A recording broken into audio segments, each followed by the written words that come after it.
Assalamualaikum warahmatullahi wabarakatuh. Baiklah, hari ini kami akan ngebahas sebuah probabilitas dan statistika dengan dosen pembimbing Ibu Hajah Rashidah SSI MM.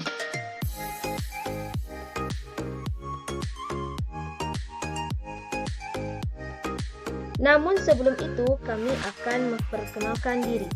Kami adalah kelompok 3 yang terdiri dari Anissa Fadila, Muhammad Ilham, Debbie Indah Syafira, Adio Ihsan, Dinda Triandari,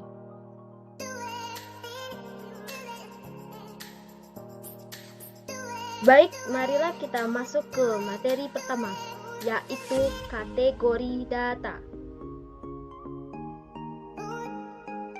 Di sini kita bisa mengetahui apa aja kategori data, yaitu pertama, data nominal.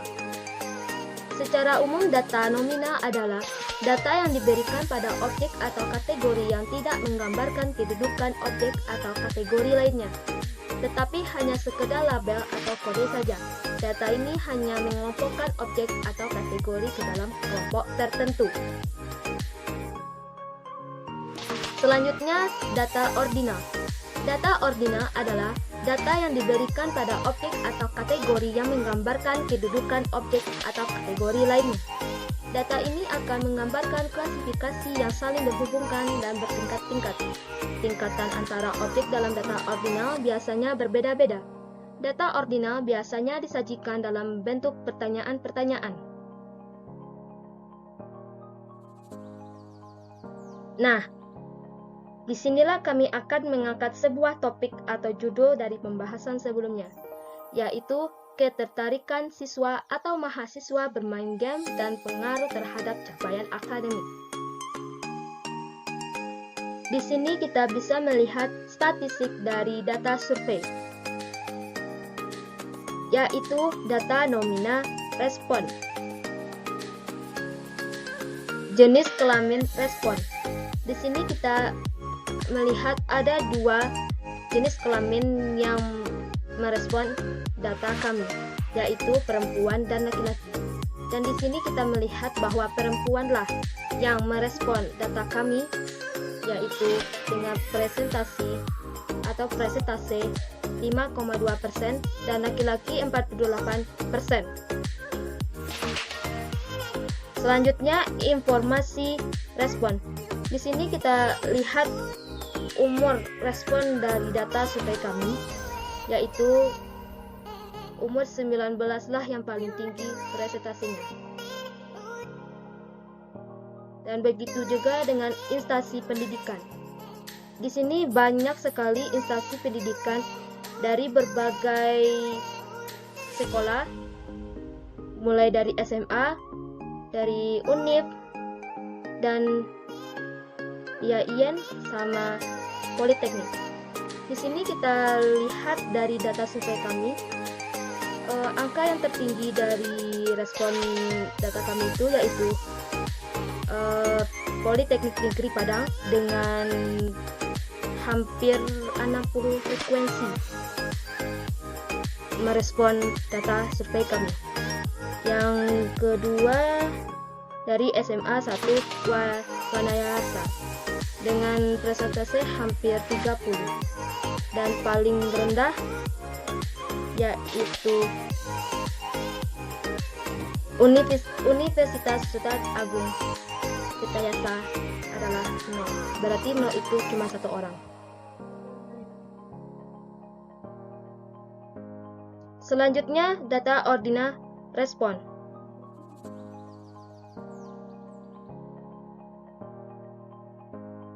Di sini kita melihat waktu bermain. Bermain video game 1-2 jam dalam seminggu dapat memperoleh manfaat kognitif seperti respon yang lebih cepat untuk tanda visual. Tetapi menurut penelitian dalam jurnal Pediatris tahun 2013, main video game selama berjam-jam setiap hari justru tidak akan mendatangkan manfaat. Terutama terlalu lama main di depan layar televisi dan komputer berdampak buruk pada kondisi psikologi. Berbagai masalah yang banyak ditemui adalah gangguan konsentrasi dan atensi perhatian, serta kesulitan membangun empati dengan orang-orang sekitarnya. Dalam beberapa kasus parah, bermain lebih dari 6 jam sehari bisa mengalami dehidrasi dan pengumpalan darah. Selainnya, yaitu risiko lainnya bermacam-macam, mulai dari sistem kekebalan tubuh melemah, obesitas, dan depresi. Inilah cara kami mengaplikasikan data-data yang tadi ke dalam sebuah pertanyaan-pertanyaan. Bisa dilihat soalnya pada survei yang kami lakukan, kami mengelompokkan waktu bermain dalam beberapa bagian berdasarkan lama waktu yang dihabiskan, yaitu kurang dari 1 jam, 1-2 jam, 3-3 jam, dan lebih dari 6 jam. Dan inilah bentuk soalnya. Selanjutnya yaitu lama waktu yang digunakan untuk bermain game. Di sini kita bisa melihat dari hasil data survei kami, yaitu kurang dari 1 jam dan hasilnya 47,37%, lebih dari 6 jam 6,02%, 6%, antara 1-3 jam yaitu 39,85%, 40%, dan terakhir antara 4-6 jam yaitu 6,77% dan 7%.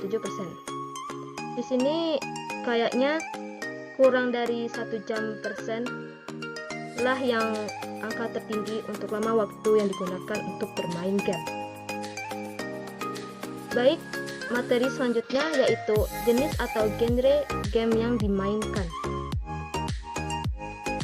Genre atau jenis permain video digunakan untuk menggolongkan permainan video berdasarkan interaksi bidang permainannya, bukan hanya perbedaan visual maupun naratif. Permainan video diklasifikasikan di independen berdasarkan pengaturan atau isi dari struktur permainan tersebut, tidak seperti film atau buku. Sebuah permainan umumnya juga memiliki lebih dari satu genre, atau yang disebut hybrid genre. Genre sebenarnya dari sebuah permainan terbuka untuk ditafsirkan bagi setiap individu. Dari data hasil survei kami, kita bisa melihat dari sekian jenis game kami mengelompokkan menjadi beberapa jenis atau genre yang populer dimainkan saat ini, diantaranya aksi, battle royale, olahraga, petualangan, puzzle, RPG, simulasi, dan strategi. Genre tersebut dirasa sudah mencukup genre atau sub-genre game lainnya. Dan disinilah bentuk soal dari hasil survei atau link yang kami buat saat itu. Dan beginilah bentuk soalnya. Di sini kita bisa melihat data dari survei berbagai jenis game. Di sini angka yang paling tertinggi dari jenis game tersebut adalah Battle Royale, yaitu 25,56%. Dan angka terkecil dari jenis game tersebut adalah olahraga, yaitu 1,50%. Selanjutnya yaitu konsentrasi belajar. Konsentrasi belajar berasal dari kata konsentrasi dan belajar. Harbuy dan Siswo di tahun 1993 mendefinisikan konsentrasi atau concentration adalah pemusatan atau pengarahan perhatian ke pekerjaannya atau aktivitasnya. Dan begitu juga dari pendapat lain, yaitu Hamalik di tahun 1995 mendefinisikan belajar adalah modifikasi atau memperteguh kelakuan melalui pengalaman. Berdasarkan uraian di atas, maka dapat dipahami bahwa konsentrasi belajar adalah pemusatan perhatian untuk memahami pelajaran melalui aktivitas dan pengalaman. Dalam data survei ini, kami menanyakan respon konsentrasi mereka saat mengikuti pelajaran apakah cukup baik atau kurang.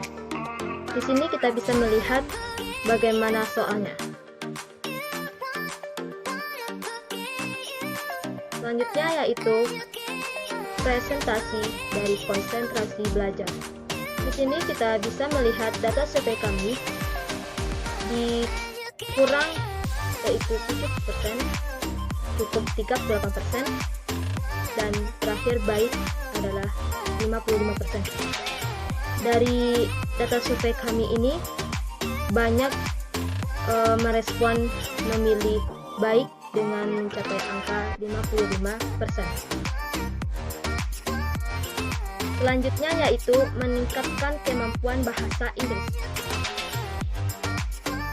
Bahasa Inggris adalah bahasa Jermanik yang pertama kali dituturkan di Inggris pada abad pertengahan awal, dan saat ini merupakan bahasa yang paling umum digunakan di seluruh dunia.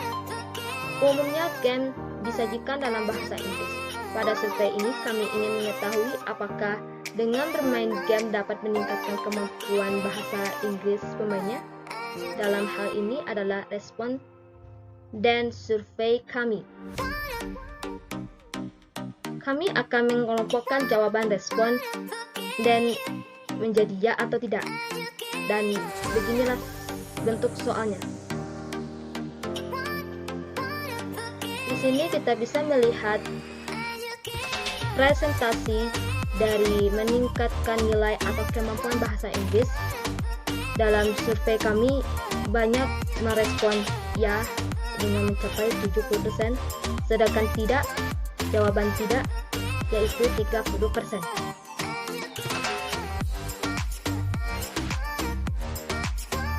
Selanjutnya yaitu meninggalkan kegiatan belajar untuk bermain game. Dalam survei ini, kami membagi jawaban responden menjadi 3 kategori yang sering, sesekali, dan tidak pernah. Untuk sering kami menggabungkan antara sering dan tidak pernah, sedangkan untuk sesekali kami menggabungkan jawaban sesekali dan sering. Jarang kami memasukkan ke kategori tidak pernah karena menurut kami frekuensi jarang itu sangat kecil dan lebih mendekati tidak pernah. Dan beginilah bentuk soalnya. Dan disinilah kita bisa melihat survei dari respon yang telah dilihat dari data kami, yaitu sesekali banyak orang yang merespon, yaitu 50,38%, tidak pernah 38,35%, dan paling sedikit yaitu sering 11,28%.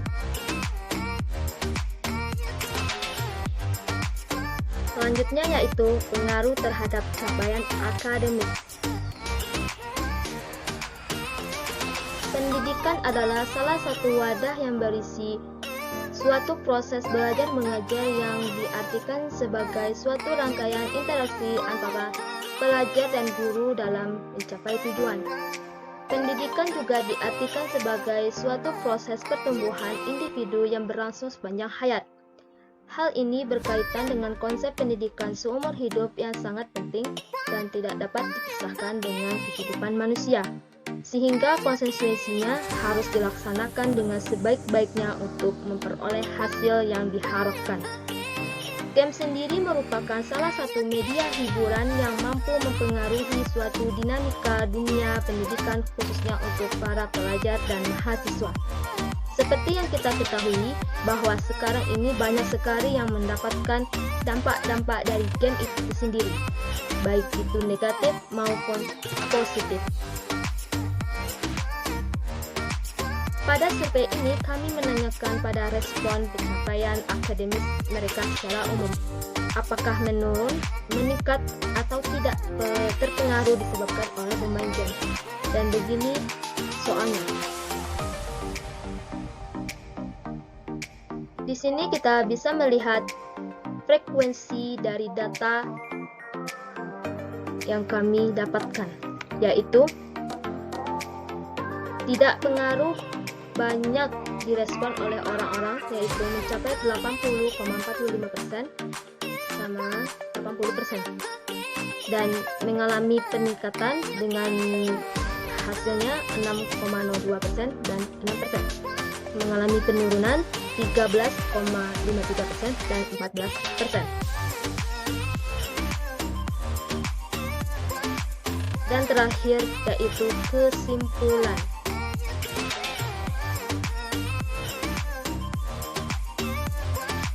Dari hasil data survei yang kami lakukan, dapat disimpulkan yang pertama, game online pada dasarnya sama seperti sebuah koin yang memiliki dua permukaan yang berbeda.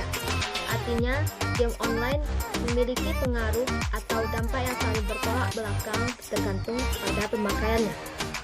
Yang kedua, gamer atau seseorang yang bermain game berdasarkan jenis kelamin hampir berimbang antara laki-laki yaitu 48,12 dan perempuan 51,88%.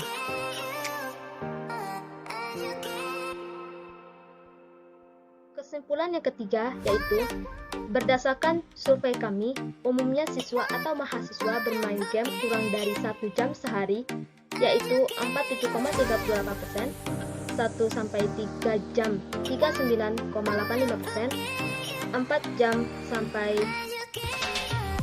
6 jam 6,77%, dan diikuti 6 jam lebih dari 6,02%.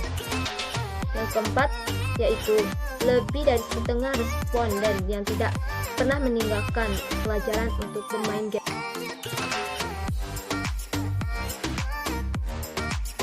Kesimpulan yang kelima yaitu Battle Royale adalah jenis game yang paling banyak dimainkan responden. Sebanyak 25,56% responden bermain game jenis main game ini.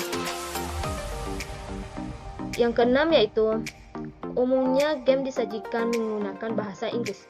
Menurut responden, hal ini meningkatkan kemampuan bahasa Inggris mereka dengan mencapai presentasi 68,92%, sisanya 30,08% tidak merasakan peningkatan kemampuan.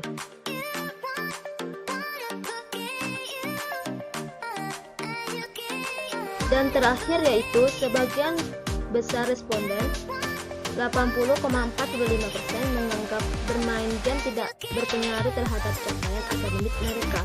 Sebagian 6,02% capaian akademik mereka meningkat, dan sisanya 13,53% capaian akademik mereka mengalami penurunan.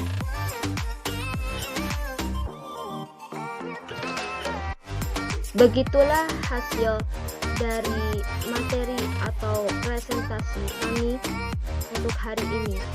Kami dari kelompok 3 dan saya Baby Ina Syafira sebagai perwakilan dari kelompok 3 ingin mengucapkan terima kasih dan atas perhatiannya kepada teman-teman yang telah melihat video ini. Semoga kalian bisa mengambil hikmah atau manfaatnya dari video hari ini. Dan saya dari kelompok 3 dan beserta teman-teman saya dari kelompok 3 mengucapkan terima kasih.